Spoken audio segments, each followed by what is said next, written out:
When a Zap exchanges information between apps, the apps usually understand each other because they're speaking the same computer language.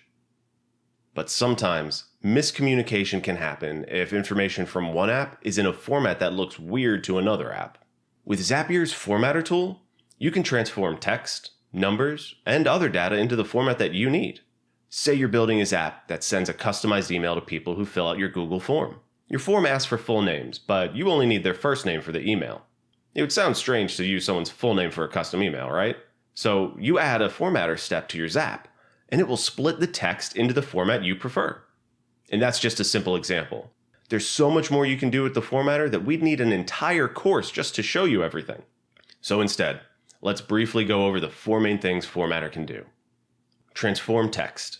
Formatter's text action can perform simple operations like capitalization and replacing text, or more complex options like extracting a piece of text, converting Markdown to HTML, or even removing HTML tags.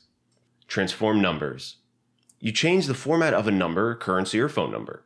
Formatter's numbers action can also perform math operations and spreadsheet-style formulas. Let's say you have a consulting side business. You want to create a Zap that sends estimates from QuickBooks Online after someone fills out a type form. But you use a particular percentage to calculate your estimate based on the size of the company. You can add a formatter step between your trigger and your action to calculate your price. Transform dates and times. Formatter can add or subtract from a date or time. It can also reformat dates. For example, perhaps a date coming into your trigger app is in international format, but your action app needs it in American format.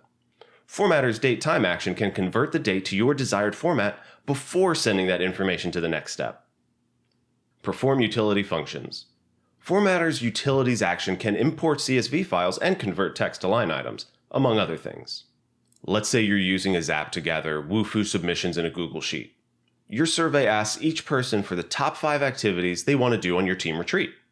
The information comes in as a comma-separated list, but you're only interested in their top choice. You can use utilities to pick from a list before your Zap sends that information to your spreadsheet. To recap, Formatter is like an all-purpose tool for your automation toolbox. When the information from an app isn't in the format you need, Formatter can transform it into something you can use. Formatter can transform text, numbers, dates and times, perform utility functions like picking from a list, and so much more. These 4 are just the tip of the iceberg.